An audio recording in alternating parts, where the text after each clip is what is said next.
நீங்கள் பார்த்துக் கொண்டிருப்பது AJK டிவியின் புதுவை மாலை. வணக்கம். தொகுதி மேம்பாட்டு நிதி ஒதுக்கீடு செய்வது குறித்த உள்ளாட்சித்துறை ஆய்வுக் கூட்டம் முதல்வர் ரங்கசாமி தலைமையில் நடைபெற்றது. புதுவை அரசு நிதி நெருக்கடியில் சிக்கியுள்ளதால் அறிவித்த பல திட்டங்கள் செயல்படுத்தப்படாமல் உள்ளது. மேலும் சட்டமன்ற உறுப்பினர்களுக்கு தொகுதி மேம்பாட்டு நிதி நிறுத்தி வைக்கப்பட்டுள்ளதாக கூறப்பட்டு வரும் நிலையில் உள்ளாட்சித்துறை ஆய்வுக் கூட்டம் முதல்வர் ரங்கசாமி தலைமையில் நடைபெற்றது.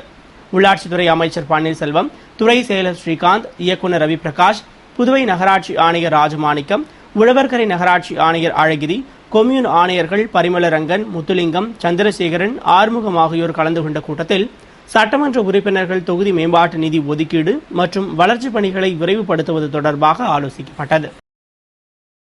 புதுவை பொறியியல் கல்லூரி மின்னணுவியல் மற்றும் தொடர்பியல் துறையின் முதுகலை படிப்பிற்கான வெள்ளி விழாவின் துவக்க விழாவினை கல்லூரி தலைவர் NS ஜெயபால் துவக்கி வைத்தார். புதுவை காலாப்பட்டு பொறியியல் கல்லூரியின் மின்னணுவியல் மற்றும் தொடர்பியல் துறை சார்பில் துறையின் முதுகலை பட்ட படிப்பிற்கான வெள்ளி விழாவின் துவக்க விழா கல்லூரி வளாகத்தில் உள்ள அரங்கில் நடைபெற்றது.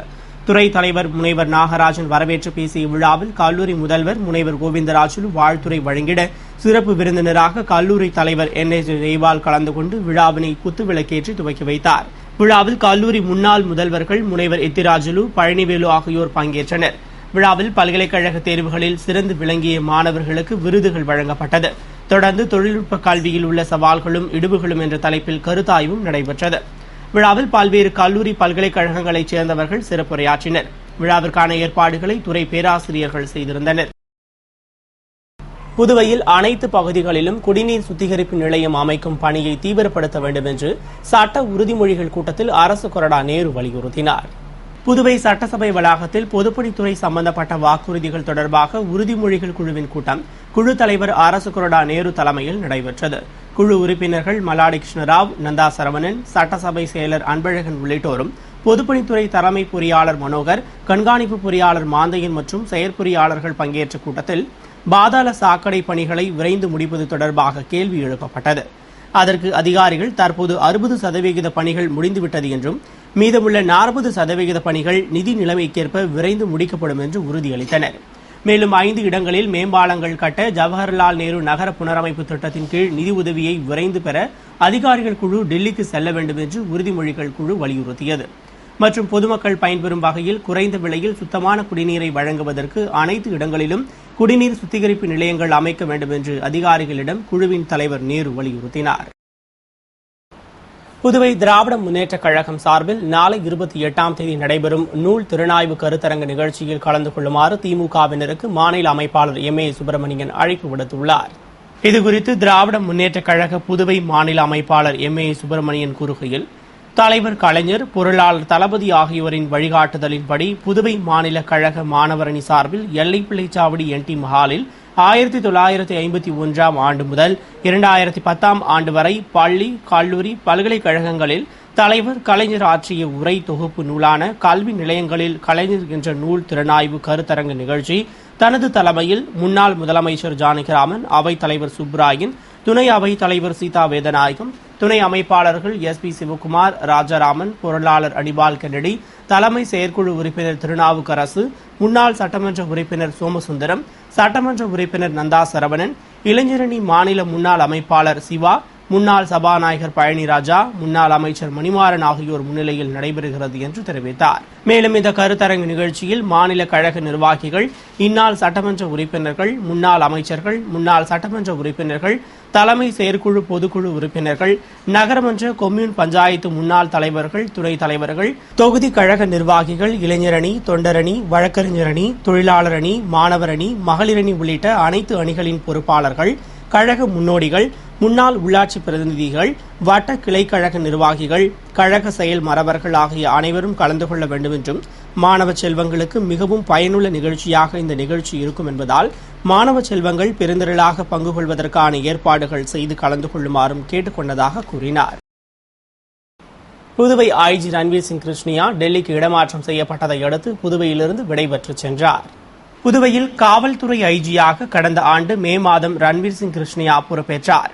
இந்நிலையில் சட்டம் ஒழுங்கு தொடர்பாக தலைமைச் செயலர் மற்றும் IGயிடம் மத்திய உள்துறை விளக்கம் கேட்டது. இதனிடையே ஒரு மாத விடுப்பில் வெளிநாடு சென்றிருந்த ரன்வீர் சிங் கிருஷ்ணியாவை டெல்லி வடக்கு மண்டல சட்டம் ஒழுங்கு கூடுதல் ஆணையராக நியமித்து மத்திய உள்துறை உத்தரவிட்டது. மேலும் புதுவைக்கு தமிழ்நாட்டைச் சேர்ந்த காமராஜ் புதிய ஐஜியாக நியமிக்கப்பட்டார். இந்நிலையில் நேற்று 26ஆம் தேதி புதுவை திரும்பிய ஐஜி ரன்வீர் சிங் கிருஷ்ணியா ஆளுநர் கட்டாரியா முதல்வர் ரங்கசாமியை சந்தித்தார். மற்றும் ஐஜி சேம்பரில் நடைபெற்ற நிகழ்ச்சியில் ஒவ்வொரு அதிகாரியின் பெயரை கூறி கைகுலுக்கி தனக்கு ஒத்துழைப்பு கொடுத்ததற்காக நன்றி தெரிவித்துக் கொள்வதாக கூறி விடைபெற்று சென்றார். புதுவை ஐஜி டெல்லியின் முக்கிய பகுதியான வடக்கு மண்டல சட்டம் ஒழுங்கு கூடுதல் ஆணையராக பொறுப்பேற்றுள்ளது புதுவை போலீசாருக்கு பெருமை அளிப்பதாக காவல் உயர் அதிகாரிகள் தெரிவித்துள்ளனர். புதுவையில் அனுமதியின்றி சிலை வைப்பதை தடுக்க உறுதியான நடவடிக்கை எடுக்க வேண்டும் என்று மக்கள் வாழ்வுரிமை இயக்கம் கோரிக்கை விடுத்துள்ளது. இதுகுறித்து மக்கள் வாழ்வுரிமை இயக்க தலைவர் ஜெகநாதன் கூறுகையில், பண்டசோழ நல்லூரில் நடைபெற்ற சம்பவத்திற்கு அனுமதி இல்லாமல் பேனர் வைத்ததே காரணம். எனவே மோதலில் தொடர்புடைய அனைவர் மீதும் அரசு கடும் நடவடிக்கை எடுக்க வேண்டும். கிராமப்புறங்களில் அனுமதி இல்லாமல் சிலை பேனர் வைப்பதுதான் இதுபோன்ற மோதல்களுக்கு காரணமாகிறது என்றார். எனவே சட்டத்திற்கு புறம்பாக சிலை வைப்பவர்கள் மீது அரசு கடும் நடவடிக்கை எடுக்க வேண்டும். மேலும் வரும் காலங்களில் சாதி ரீதியான மோதலை தடுத்து நிறுத்த அரசு கடும் நடவடிக்கை எடுக்க வேண்டும் என்று வலியுறுத்திய அவர், கடும் நடவடிக்கை எடுக்காவிட்டால் உயர்நீதிமன்றத்தில் வழக்கு தொடருவோம் என்று கூறினார். பேட்டியின்போது தமிழர் தேசிய இயக்க தலைவர் அழகிரி, மக்கள் உரிமை கூட்டமைப்பு செயலாளர் சுகுமாரன், தந்தை பெரியார் திராவிடர் கழக வீரமோகன் உள்ளிட்ட பலர் கலந்து கொண்டனர். புதுவை லட்சுமி நாராயணா மருத்துவக் கல்லூரியில் பயிற்சி ஊதியத்தை உயர்த்தி வழங்கிட வலியுறுத்தி பயிற்சி மருத்துவர்கள் போராட்டத்தில் ஈடுபட்டனர்.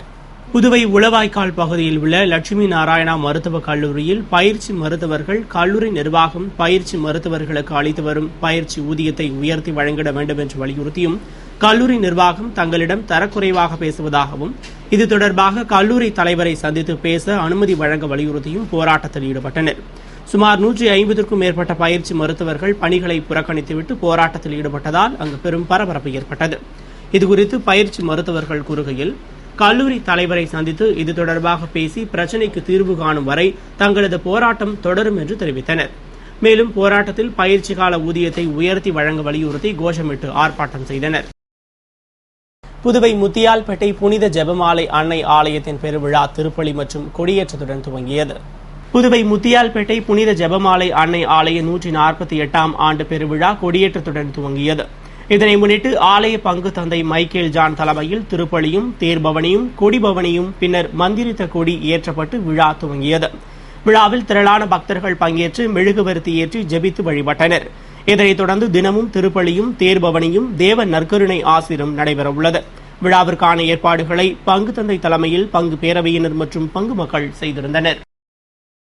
உலக சுற்றுலா தினத்தை முன்னிட்டு புதுவை பல்கலைக்கழக சுற்றுலாத்துறை சார்பில் நடைபெற்ற பயிலரங்கை அமைச்சர் ராஜவேலு துவக்கி வைத்தார். புதுவை மகளிர் மற்றும் குழந்தைகள் மேம்பாட்டுத்துறை ஒருங்கிணைந்த குழந்தை நல வளர்ச்சி திட்டத்தின் கீழ் முத்தியால்பேட்டையில் இயங்கி வரும் முத்தியால்பேட்டை, ராஜ்பவன் தொகுதி, உருளையன்பேட்டை, காசுக்கடை, உப்பளம் பகுதியில் உள்ள அங்கன்வாடி ஊழியர்களுக்கான ஆய்வுக் கூட்டம் அமைச்சர் ராஜவேலு தலைமையில் நடைபெற்றது. துறை இயக்குநர் மீனாகுமாரி, திட்ட அதிகாரி பத்மா ஆகியோர் திட்ட மேம்பாட்டிற்கான வழிமுறைகளை கலந்தாய்வு செய்த கூட்டத்தில் திட்டத்தின் செயல்பாடுகள் முழுமையாக பயனாளிகளை சென்றடைய வேண்டும் என்று வலியுறுத்தப்பட்டது. கூட்டத்தில் புதுவையைச் சேர்ந்த திட்டங்களின் திட்ட அதிகாரிகள் தேன்மொழி பாபு, விஜயலட்சுமி, ஞானவெளி ஆகியோர் பங்கேற்று சிறப்பித்தனர். நிகழ்ச்சிக்கான ஏற்பாட்டினை திட்ட அதிகாரிகள் மற்றும் நல அதிகாரிகள் செய்திருந்தனர். கல்வீடு கட்டும் திட்டத்தில் முறைகேடு நடந்தது தொடர்பாக குடிசை மாற்று வாரிய அதிகாரிகளை கைது செய்ய சிபிஐ அதிகாரிகள் தீவிரமாகியுள்ளனர். புதுவையில் வறுமை கோட்டிற்கு கீழ் உள்ள மக்களின் குடிசை வீடுகளை கல்வீடுகளாக மாற்ற 1 லட்சம் ரூபாய் மானியத் தொகை 3 தவணைகளாக வழங்கப்பட்டு வருகிறது. இதில் ஒரே பத்திரத்தில் 2 நபர்களுக்கு, அரசு ஊழியர்களுக்கும் வசதி படைத்தவர்களுக்கும் மானியம் வழங்கியுள்ளதாக குற்றச்சாட்டு எழுந்ததால் சிபிஐ அதிகாரிகள் குடிசை மாற்று வாரிய அதிகாரிகளிடம் விசாரணை நடத்தினர். இதில் முறைகேடு நடந்திருப்பது உறுதி செய்யப்பட்டதால் பயனாளிகளிடமும் சிபிஐ அதிகாரிகள் நேரில் சென்று விசாரணை நடத்திய பின் குடிசை மாற்று வாரியத்தில் 7 அதிகாரிகள் மீது வழக்கு பதிவு செய்தனர். அதற்கான குற்றப்பத்திரிகை தயார் செய்யப்பட்டுள்ள நிலையில் அதிகாரிகளை கைது செய்யும் நடவடிக்கையில் சிபிஐ அதிகாரிகள் தீவிரமாக இறங்கியுள்ளனர்.